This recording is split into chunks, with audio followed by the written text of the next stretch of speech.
In this tutorial, I will show you how to start creating phases. Phases are essential because these are the data that will appear in all the different reports.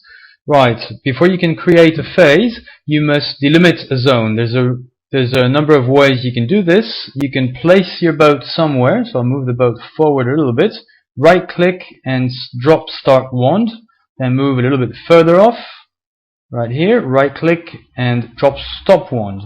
Alternatively, you can do this, I've shown you this previously, from the graph by selecting wand 1 and then click and dragging, and you see those two dark points have appeared on the chart. Or you can also directly on the chart click on the wand, select, and then click on the track itself and delimit the zone that you want. Once you have done that, you're ready to create a phase. You can go Tools, Phases, Create, Advanced, or you can also right click, just simply right click on the chart and go Create Phase. This will offer to go to modify the start and stop time. We're happy with this, so we're going to click OK. And that's created a phase. So the first thing you see is the phases properties window. You might cancel that creation of phase. Maybe you just wanted to see the statistics. So here are all the numbers on the phase. You can add more variables to display. Click OK, and here are all the variables. On the Properties tab, you've got a number of properties which are either auto-detected, such as upwind, the tack, or something you've entered previously in the day comments. You might have specified that the day was racing, so this phase will be marked as racing. Then you can also view X and Y data. So let's plot truant speed versus boat speed. Click on Refresh, and here are all my data points. And I can also have a nice 3D graph in that. Truant speed versus truant angle versus heel. Refresh this, and I can click and drag to move it around. And at any time you can click on to clipboard and add this to, say, maybe an Excel sheet. Now that we've done the basics on creating phases, I've cancelled out of that. Let me create a smaller phase. So here's 2 points I delimited. I'll click Create Phase. This time I click OK, and I just click on Add. Now this phase now appears at the bottom of my Phases and Events table. At any time I can click on it and click Go To, so the boat goes at the beginning of the phase, which allows me then to see the graphs.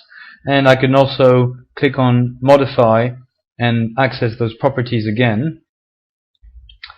Now, once I've done some phases, I absolutely want to save this into an event file so that next time I run the program, I won't have to recreate my phases. For now, let's just delete this phase, and I'll show you even smarter way to create phases.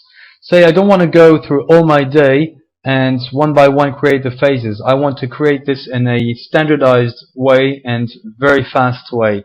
So first of all, let me set up some of the options, Tools Options, and I will specify in the Phases tab what is the size of my normed phase. It's 60 seconds.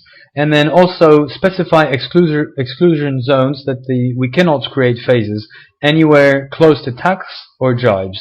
So I'm happy with those settings. Now I'll click on Tools, Phases, Create All Phases.